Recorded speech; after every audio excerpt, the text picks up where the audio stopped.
ગત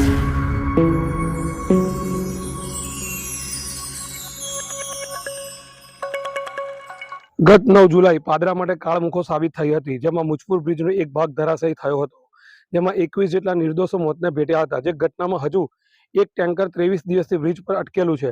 હવે આ મુજપુર બ્રિજ પર લટકતું ટેન્કર ઉતારવા પોરબંદરની મરીન ઇમરજન્સી રિસ્પોન્સ સેન્ટરની ટીમ કરશે રેસ્ક્યુ ઓપરેશન. લટકતા ટેન્કરને સુરક્ષિત ઉતારવા માટે હજી પણ 6 થી 7 દિવસ લાગી શકે એમ છે, જેમાં હેવી મશીનરીનો ઉપયોગ લેવો પડે એ પ્રકારની પરિસ્થિતિ છે. જોખમી હોવાથી પોરબંદરની વિશ્વકર્મા નામની કંપની પોતે જ આ ટેન્કર ઉતારવા હાથ ધરશે કાર્યવાહી. પોરબંદરની વિશ્વકર્મા કંપની આખા દેશમાં એકમાત્ર સક્ષમ હોવાથી તંત્રે સુરક્ષિત ટેન્કરને ઉતારવા માટે આશાવાદ વ્યક્ત કર્યો હતો.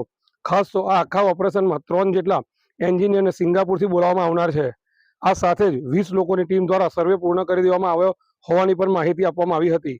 આ કામગીરીમાં રેગેન એક્ટિવિટી કરીને બલૂન ટેકનોલોજીનો ઉપયોગ કરીને આ ઓપરેશન પૂરું કરવામાં આવશે. આ સાથે વધુમાં જિલ્લા કલેક્ટરે સુરક્ષા હેતુથી મીડિયા સહિત અન્ય નાગરિકોને બ્રિજથી દૂર રહેવા જણાવ્યું હતું. સંપૂર્ણ રેસ્ક્યુ બાબતે કોઈપણ માહિતી બાબતે જિલ્લા કલેક્ટરનો સંપર્ક કરીને સચોટ માહિતી મેળવવા માટે પણ અપીલ કરવામાં આવી હતી, જેથી અફવાઓ પર અંકુશ લગાવી શકાય. આપણે સૌ જાણીએ છીએ કે આરએનબીના ગાંધીનગર ડિઝાઇન સર્કલની ટીમો આ બ્રિજની તમામ તાંત્રિક રીતે જે ચકાસણી કરવામાં આવી હતી એમના દ્વારા કરવામાં આવી હતી, અને જેના લીધે છેલ્લે આ નક્કી કરવામાં આવ્યું હતું કે આપણે બ્રિજના જે એક્ઝિસ્ટિંગ સ્ટ્રક્ચર છે આના ઉપર કોઈ પણ પ્રકારની હેવી મશીનરી લઈને આપણે આ ટેન્કરને બહાર કાઢી શકાતા નથી. તો આના પછી સરકારના માર્ગદર્શન હેઠળ આરએનબી ડિપાર્ટમેન્ટ તરફથી પોરબંદરના વિશ્વકર્મા ગ્રુપની મરીન ઇમરજન્સી રિસ્પોન્સ સેન્ટર નામની, જે આખા ઇન્ડિયામાં એકમાત્ર મરીન સેલ્વેજિંગની કંપની છે અને one of the best in the world also.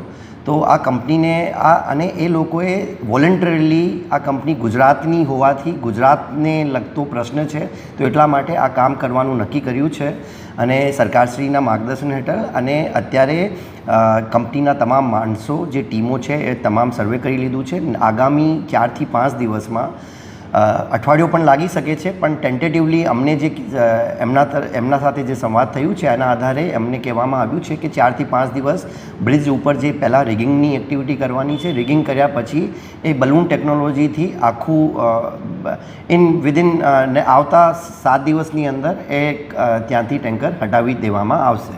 કોઈ પણ અફવાની આવશ્યકતા નથી. મારી મીડિયાના મિત્રોને ખાસ વિનંતી છે કે આ ટેકનિકલ લોકોની જે ટીમ, અહીંયા નિષ્ણાંતોની ટીમ આ કામગીરી કરી રહી છે, આ કામગીરીમાં આપણે એક તો અમે ત્યાં પોલીસ રક્ષણ પણ આપ્યું છે, જેથી કોઈ કેમ કે ડ્યુરિંગ ઓપરેશન કોઈ પણ પ્રકારના જે દુર્ઘટનાની કોઈ શક્યતાઓ નહીં રહે અને કોઈ બીજા વ્યક્તિના જીવનને કોઈ દુર્ઘટનાની સંભાવના ના રહે, એના માટે મીડિયાના તમામ મિત્રોને રિક્વેસ્ટ છે કે અફવાઓથી દૂર રહેવાનું, અને જ્યારે એક્ઝેક્ટલી જે દિવસ ઓપરેશન થશે આપને પણ જાણ કરવામાં આવશે, અને સારી રીતે એકદમ સેફટી સાથે, સેફટી ફર્સ્ટ છે અત્યારે, એક જ પ્રાયોરિટી છે, સુરક્ષા is the first topmost priority, અને આના આધારે જ આને ધ્યાનમાં રાખીને જ ટ્રક હટાવી દેવામાં આવશે. તમામ મીડિયાના મિત્રોને રિક્વેસ્ટ છે કે જે આ મરીન ઇમરજન્સી રિસ્પોન્સ સેન્ટરની જે ટીમ છે આ ટીમને આપણે મદદ કરીએ, અને જ્યાં સુધી એ લોકો ફાઇનલ ઓપરેશન નહીં કરી દેવે ત્યાં સુધી